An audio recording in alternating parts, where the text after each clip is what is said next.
أعوذ بالله من الشيطان الرجيم. بسم الله الرحمن الرحيم. شهر رمضان الذي أنزل فيه القرآن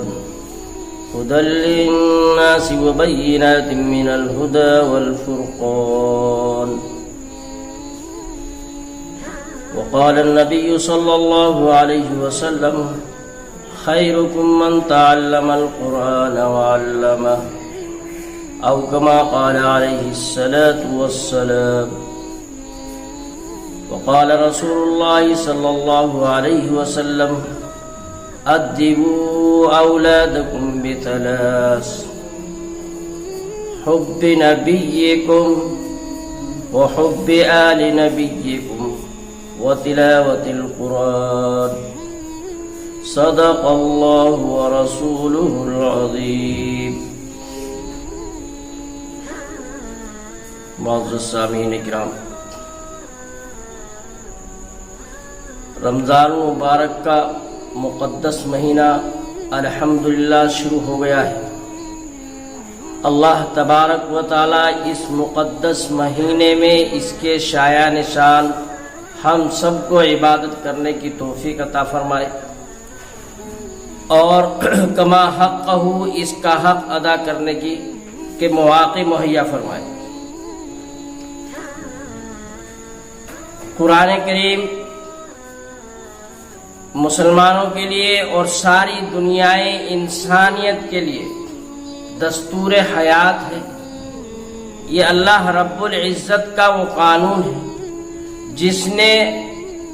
اس قرآن کو اپنے بندوں کے لیے نازل کیا تاکہ وہ اس دنیا میں زندگی کس طرح سے گزاریں۔ قرآن کریم میں بندوں کو زندگی گزارنے کا طریقہ بتلایا گیا ہے،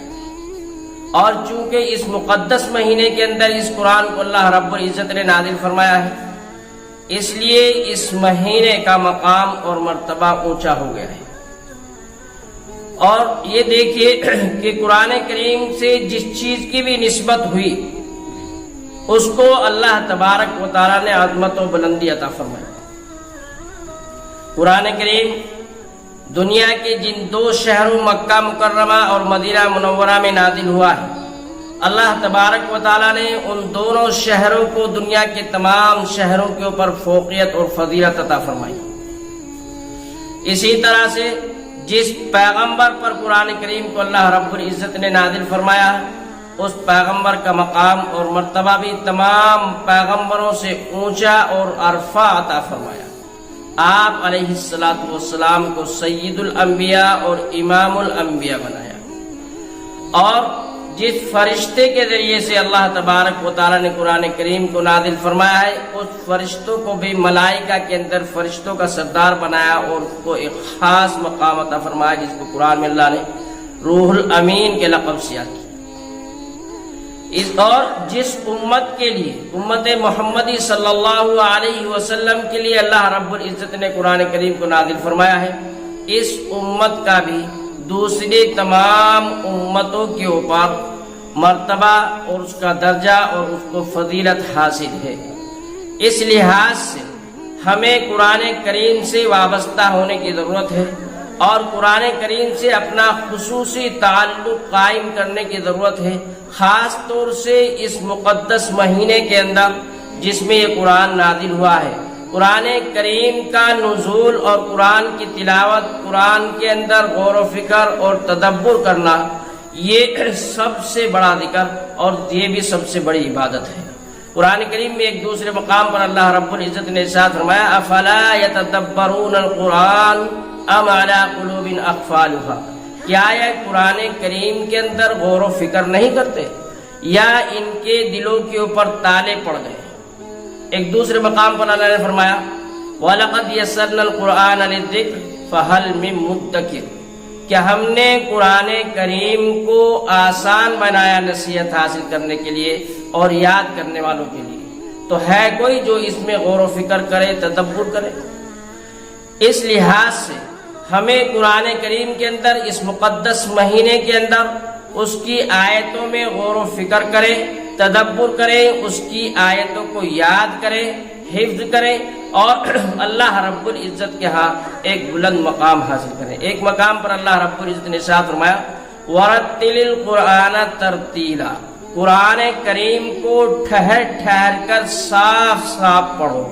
کہ اس کا ایک ایک حرف کی ادائیگی صحیح الفاظ کے ساتھ بھی ہونی چاہیے۔ قرآن کریم صحیح پڑھا جائے تو اس کا اجر اور ثواب ملتا ہے۔ حدیث پاک کے اندر اللہ کے رسول صلی اللہ علیہ وسلم نے یہ بھی ارشاد فرمایا کہ رب قاری یقرأ القرآن والقرآن یلعنہ،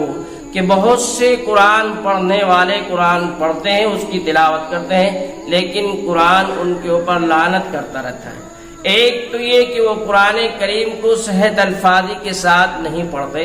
دوسری بات یہ کہ قرآن کریم کی لساناً زبانی طور پر تلاوت تو کرتے ہیں لیکن اس کے احکام پر، اس کے قوانین کے اوپر عمل نہیں کرتے، اور قرآن کو اپنی زندگی کے لیے دستور حیات نہیں بناتے۔ ہم اپنے فیصلے قرآن کریم کے مطابق نہیں کرتے،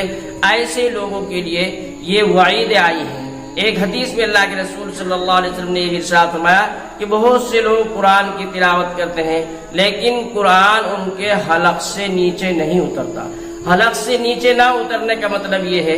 کہ وہ اس کے احکامات کے اوپر عمل نہیں کرتے۔ اس لحاظ سے اگر آج ہم دیکھیں ہماری زندگیوں کے اندر قرآن کریم عملاً کتنا ہے، تو جب ہم اس کا تجزیہ کرتے ہیں، محاسبہ کرتے ہیں اپنے آپ کا، تو ہمیں یہ معلوم ہوتا ہے کہ ہماری زندگی کا بیشتر حصہ قرآن کریم کی تعلیمات کی مخالفت میں گزر رہا ہے، اور شاید اسی وجہ سے اللہ تبارک و تعالیٰ نے اس طرح کی وبائیں اور اس طرح کے امراض دنیا کے اندر پیدا کر دیے کہ آج ہمارے لیے اللہ کی مسجدوں میں، اللہ کی بارگاہوں میں حاضری سے ہم کو محروم کر دیا گیا، محدود ہو گئے، اور قرآن کریم کو تراویح کے اندر جو سننے کا ہر سال اللہ رب العزت کی جانب سے مواقع ملتے تھے، آج ہم اس سے بھی اکثر محروم ہوتے چلے جا رہے ہیں۔ یہ ہمارے لیے باعث تشویش بات ہے، اس لیے ہم اپنے گناہوں سے بخشش اور مغفرت طلب کر کے قرآن کریم سے خصوصی تعلق اور خصوصی شغف حاصل کریں اور اس کی زیادہ سے زیادہ تلاوت کریں، اس کے معنی کے ساتھ اس کو پڑھیں۔ حدیث میں اللہ کے رسول صلی اللہ علیہ وسلم نے یہ بھی ارشاد فرمایا کہ جو آدمی قرآن کریم کو حفظ کرتا ہے وہ جنت کے اندر حافظ قرآن سے یہ کہہ دیا جائے گا کہ ورتل کما کنت ترتل فی الدنیا، جس طرح دنیا میں تم قرآن کو پڑھتے تو یہاں بھی قرآن پڑھتے چلے جاؤ، اور جہاں تک تم قرآن پڑھتے چلے جاؤ گے وہاں تک پورا قرآن یاد ہوگا، وہ پورا قرآن پڑھے گا، جس کو کچھ آیتیں یاد ہوں گی، کچھ اتنا جہاں تک وہ قرآن پڑھتا چلا جائے گا اتنا حصہ جنت کا اس کے لیے وقف ہو جائے گا، اس کو عطا کر دیا جائے گا۔ اس لیے کوشش یہ ہو کہ اس خالی اوقات کے اندر ہم اپنے قرآن کریم کے حفظ کرنے کے اندر زیادہ سے زیادہ کوشش کریں، اس کی صورتوں کو زیادہ یاد کریں، خصوصاً سورہ یاسین زبان یاد کریں، سورہ رحمان ہے، سورہ ملک ہے، اور مخصوص آیتیں، مخصوص صورتیں، توحید کی آیتیں، رسالت کی آیتیں، اور اسی طرح سے بعد الموت کی آیتیں، ان کو ہم زبانی یاد رکھیں اور غور و فکر کرتے رہیں، اور اس طرح سے ہمارا یہ مقدس مہینہ زیادہ سے زیادہ ہمارا قرآن کریم کی تلاوت کے اندر، اس کے اندر تدبر و فکر اور غور و فکر کرنے کے اندر گزرے۔ اللہ کے رسول صلی اللہ علیہ وسلم نے یہ بھی ارشاد فرمایا ہے ان اللہ یرفع بہذا الکتاب اقواما ویدع بہ آخرین، کہ اللہ تبارک و تعالیٰ اس قرآن کے ذریعے سے بہت سی قوموں کو عروج عطا فرماتے ہیں اور اس کے ذریعے سے بہت سے کو زوال عطا کرتے ہیں۔ جو لوگ قرآن کریم کو اپنی زندگی کا دستور حیات بناتے ہیں، اس کو عملاً اپنی زندگی میں اختیار کرتے ہیں، اللہ تبارک و تعالیٰ ان کو عروج اور ترقی عطا فرماتے ہیں، اور جو قرآن کریم کی تعلیمات کو پس پش ڈالتے ہیں، اس سے اعراض کرتے ہیں، اس کے قوانین پر عمل کرنے سے گریز کرتے ہیں، ایسے لوگوں کو ذلت عطا کی جاتی ہے۔ اسی لیے شاعر نے کہا کہ وہ معزز تھے زمانے میں مسلمان ہو کر، اور ہم خار ہوئے تارک قرآن ہو کر۔ اس مقدس مہینے کے اندر ہمیں قرآن کریم کی تلاوت کا شغف زیادہ سے زیادہ حاصل کرنا چاہیے۔ حدیث میں اللہ کے رسول صلی اللہ علیہ وسلم نے یہ بھی ارشاد فرمایا ہے کہ اپنی اولاد کو 3 باتوں کی تربیت کرو، اپنی اولاد کو 3 چیزوں کا ادب سکھاؤ۔ ایک تو ان کو آپ صلی اللہ علیہ وسلم کی محبت، حب نبیکم، اپنے نبی کی محبت ان کے دلوں کے اندر ڈالو، اور نبی صلی اللہ علیہ وسلم کی محبت آپ صلی اللہ علیہ وسلم کے اوپر درود و سلام پڑھنے سے پیدا ہوگی، آپ صلی اللہ علیہ وسلم کی شان میں نعت خوانی سے پیدا ہوگی، اور آپ صلی اللہ علیہ وسلم کی سیرت کا مطالعہ کرنے سے آپ صلی اللہ علیہ وسلم سے محبت پیدا ہوگی۔ اسی طرح فرمایا حب آل نبیکم، نبی صلی اللہ علیہ وسلم کے آل سے بھی محبت اپنی اولادوں کے دلوں کے اندر ڈالو کہ ان کو نبی صلی اللہ علیہ وسلم کی تمام آل سے محبت ہو۔ تیسری چیز آپ نے فرمائی وہ تلاوت القرآن، اپنی اولادوں کو، اپنے بچے بچیوں کو قرآن کریم کی تلاوت سکھاؤ، قرآن کریم کی تلاوت کی ترغیب دلاؤ، اور گھر کے اندر خود بھی ان کے ساتھ میں قرآن کریم کی تلاوت کرو، اور بہتر ہے خالی مواقع کے اندر ان کو قرآن تعلیمات سے روشناس کرائیں، ان کو بہترین ادب سکھائیں۔ یہ ماں باپ کی ذمہ داری اور ان کا فرض منصبی ہے، اور اولاد کا ماں باپ کے اوپر حق ہے کہ ماں باپ اپنی اولاد کو حلال روزی کھلائیں اور ان کو بہترین ادب سکھائیں۔ اور اللہ کے رسول صلی اللہ علیہ وسلم نے ایک حدیث پاک کے اندر یہ ارشاد فرمایا کہ جس کے ہاں 3 بیٹی ہوں اور اس نے ان کو ادب سکھایا، دین سکھایا، تو وہ جنت کے جس دروازے سے چاہے اس جنت کے اندر داخل ہو جائے گا۔ ایک صحابی نے عرض کیا کہ یا رسول اللہ کہ اگر کسی کے ہاتھ 2 ہی بیٹیاں ہو تو بھی آپ نے فرمایا کہ اس کو بھی جنت کے اندر داخلہ ملے گا۔ پھر ایک صحابی نے عرض کیا کہ یا رسول اللہ اگر کسی کو 1 ہی ہو تو آپ نے فرمایا کہ اگر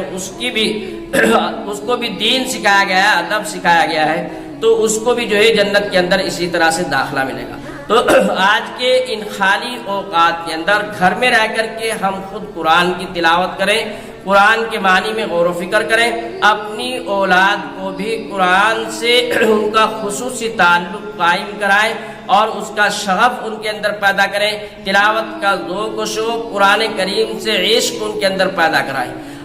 ہمارے اسلاف میں، ہمارے بزرگوں کے اندر دیکھیں کہ وہ رمضان المقدس کے اس مبارک مہینے کے اندر قرآن کریم کی تلاوت کتنی کثرت سے کیا کرتے تھے۔ بہت سے بزرگ ایسے گزرے ہیں جو روزانہ قرآن کریم کی 1 مرتبہ جو ہے قرآن کریم کا دور کر لیا کرتے، روز ایک قرآن کریم کی تلاوت فرماتے۔